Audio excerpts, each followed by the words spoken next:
अस्सलाम वालेकुम dear candidates. उम्मीद करता हूँ कि आप सब खैरियत से होंगे। इस वीडियो में हम ADASF यानी assistant director airport security force का पेपर सॉल्व करेंगे। ये पेपर 2025 में कंडक्ट हुआ है। हम थोड़ा सा आपको इसका ब्रीफ भी दे देते हैं कि ये पेपर जो है इसका केस नंबर था 72। इस ए का मतलब होता है बैच नंबर, यानी ए है मींस बैच 1। ठीक है, तो ये पेपर बैचेस में कंडक्ट हुआ था। इसमें हम पूरा पेपर इंशाल्लाह सॉल्व करेंगे एक्सेप्ट मैथ्स, क्योंकि मैथ्स में सिर्फ आंसर बताने से कोई फ़ायदा नहीं है, उनको अगर बंदा सॉल्व करे तो ही आपको समझ आएगी। तो इंशाल्लाह वो पोर्शन हम फिर नेक्स्ट वीडियो में पॉसिबल हुआ तो आपके साथ शेयर करेंगे इंशाल्लाह। तो आइए हम इस पेपर को सॉल्व करते हैं। इसमें टोटल 100 मार्क्स MCQs होते हैं, 100 मार्क्स का। और याद रखिएगा कि FPSC ने अब नेगेटिव मार्किंग भी स्टार्ट कर दी है। 0.25 मींस कि अगर आपका एक क्वेश्चन गलत होता है तो उसका तो एक नंबर कट गया, वो तो ऑलरेडी गलत हो गया, लेकिन उसके साथ 0.25 नंबर भी घटेगा, यानी आपका अगर एक गलत है तो आपसे 1.25 मार्क्स डिडक्ट होंगे। ठीक है, तो इसलिए आपने इसमें बहुत ज़्यादा केयर करनी होगी। आइए हम इंग्लिश पोर्शन स्टार्ट करते हैं। The scientist theory was met with skepticism dash it was supported by extensive research। तो इसमें हमारे पास जो करेक्ट आंसर है दैट इज डिस्पाइट। ठीक है, क्योंकि अगर कॉमा लग गया तो बिकॉज तो बिल्कुल नहीं आ सकता, और बाकी भी सेंस हेंस की तो बिल्कुल नहीं बन सकती। आप ट्राई किया करें कि ऑड मैन आउट के मेथड से सॉल्व किया करें तो आसानी होगी। The artist's work, which was inspired by her travels, reflects a unique blend of cultures. Dash it resonates with a global audience। तो हमारे पास ये है MCQ नंबर 2 है, तो इसमें correct answer is hence.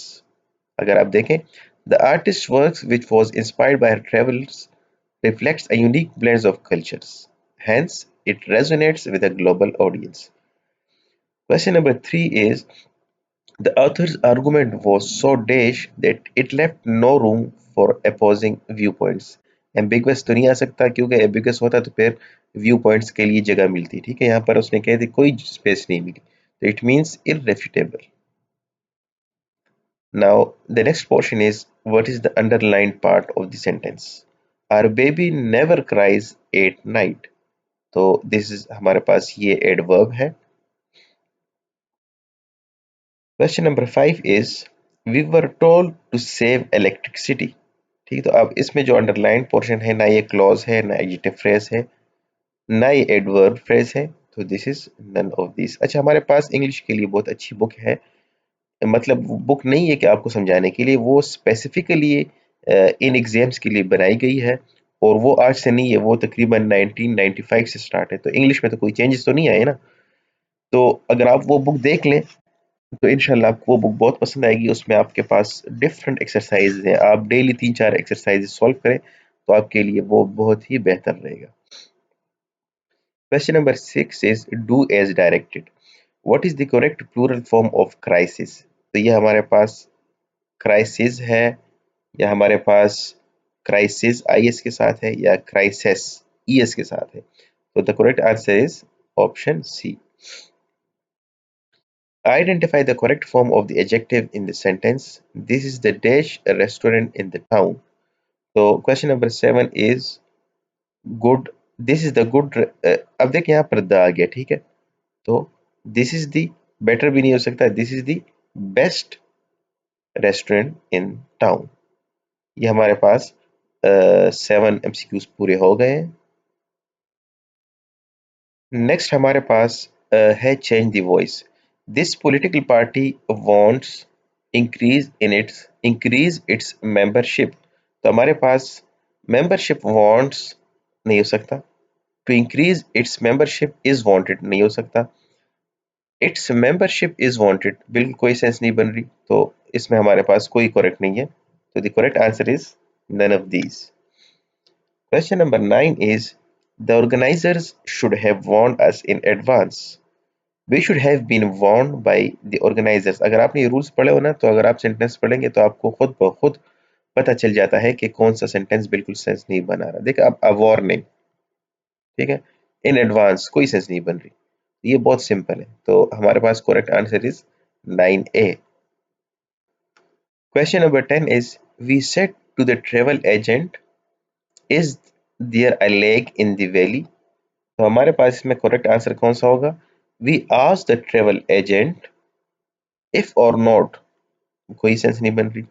We asked the travel agent whether there is a lake in the valley and we asked the travel agent if, देखिए यहाँ पे क्वेश्चन है ना, यानी पूछा गया है, ठीक है, तो if there was a lake, तो हमारे पास correct answer is option C. Question number 11 is, the boy said our classroom has been whitewashed, इसमें आप करेक्ट आंसर कौन सा है? The boys told that your classroom, wrong. The boy said that their classroom had been whitewashed, this is looking correct. The boys informed that their classroom was whitewashed, नहीं, तो 11B is the correct answer in this question. Question number 12 is choose the correct sentence. इसमें हमारे पास है I look forward to meet you। इसमें अब आपके पास जो चार ऑप्शंस हैं, आपने इसमें से एक करेक्ट करना है। I look forward to meet you, ये करेक्ट है। I look forward to meeting you, तो यहाँ पर हमारे पास option B is correct. 13 is each mother must bring their artwork। each mother must bring her, ठीक है, मदर के लिए, तो ऑप्शन बी इज करेक्ट। मैं थोड़ा सा फास्ट कर रहा हूँ ताकि आपका ज्यादा टाइम ना लगे। Question number 14 is, he could not help teasing that girl, he could not help tease that girl, he could not help to tease that girl, तो हमारे पास ये तीनों गलत है। सॉरी, ए ऑप्शन करेक्ट है, he could not help teasing that girl। ये वो तो में क्या डिफरेंस है? he could not help teasing, अच्छा यहाँ पर आई जेरेंड आता है इस वजह से, ठीक है। Question number 15 is Urdu meaning of the given word, तो इसका हमारे पास करेक्ट आंसर इज एतराज करना। क्वेश्चन नंबर 16 इज टिल्ट, तो हमारे पास इसका आंसर है झुकाव होना।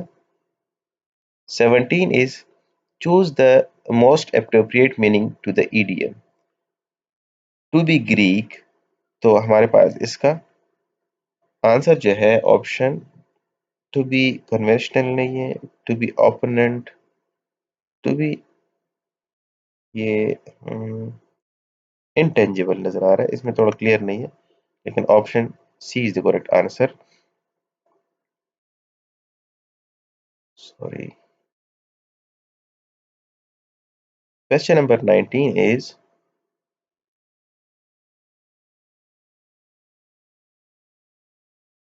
ये थोड़ा सा मैं क्लियर कर दूं। Question number 19 is which word is the antonym of dormant, तो इट्स क्लियर एंटोनिम। अच्छा, यहाँ पे आपने ध्यान रखना, एंटोनिम का पूछा गया है, सिनोनिम का नहीं पूछा। तो ये वैसे डिसेबल होता है, तो अगर आप इसका ऑपोजिट देख लें तो ए हो जाएगा एक्टिव, ठीक है। And question number 20 is which word is the synonym of hilarious, तो ये ओवर एक्साइटेड। तो ये हमारे पास 20 क्वेश्चन हो गए। इसके बाद मैथ्स का पोर्शन है वो हम छोड़ देते हैं, फिर उसके बाद हमारे पास जो नेक्स्ट पोर्शन है वो सॉल्व करते हैं और आपके साथ शेयर करते हैं। आप सबसे रिक्वेस्ट है कि वीडियो को लाइक और शेयर कीजिएगा। हम इसलिए पार्ट्स में कर रहे हैं कि हमारे पास ये फ्री वर्जन है रिकॉर्डिंग सिस्टम का, तो ये मैक्सिमम 10 मिनट्स तक जाता है, इससे आगे फिर ये एरर दे देता है, ठीक है। तो इंशाल्लाह नेक्स्ट वीडियो में मिलते हैं। शुक्रिया, अल्लाह हाफिज़।